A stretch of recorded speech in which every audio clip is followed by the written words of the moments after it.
A traffic check live for you. KRIV Houston TransStar cameras. This is I-10 at Brogdon. And honestly, as we look around town at the various cameras, things aren't too bad in any given spot, considering 90% of people who are traveling this weekend are doing so by car. I did see some traffic coming in and out of Hobby Airport. Bush Airport looked all right.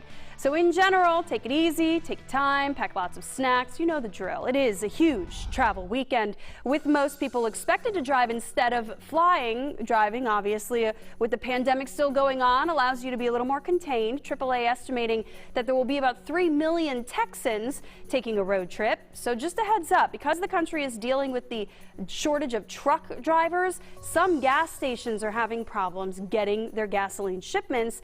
So don't wait until you're almost on empty to fill up. Don't assume that the next station is the right one to stop at.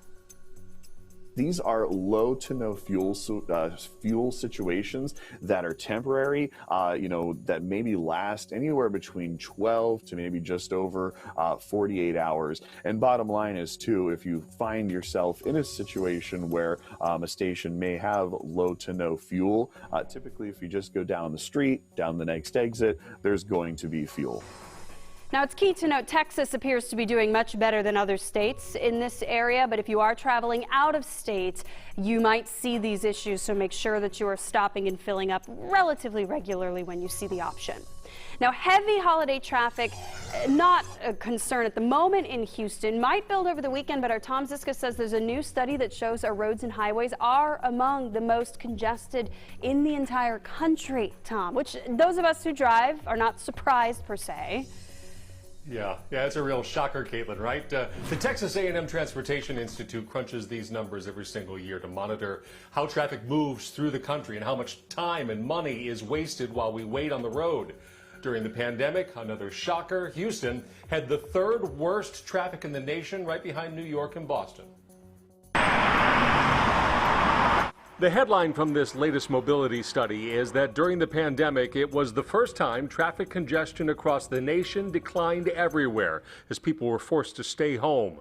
But within those declines, Houston traffic did not fall as much as other major metro areas, only losing about a third of its pre-pandemic congestion. The reason why you might say Houston didn't have as dramatic of a drop as some of its peers may be because Houston's, in better shape.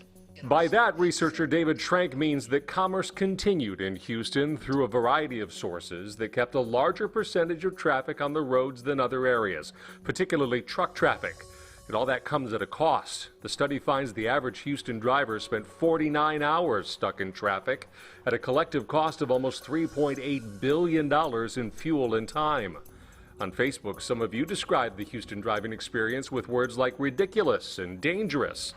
But as the nation continues to emerge from the pandemic, those numbers and feelings are likely to grow as the city grows. Texas is growing, and growth means more trips are needed, whether it's me driving to work or whether it's my Amazon being delivered to the house or Grubhub coming to the house or whatever. There's just more trips because there's more people.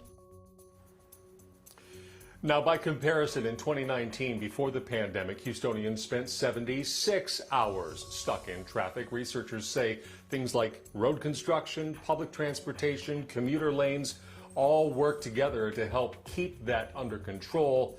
In the future, the idea of working from home may be the next development that sticks around to help keep traffic under control. Working from home, live from home, I'm Tom Zizka, Fox 26 News.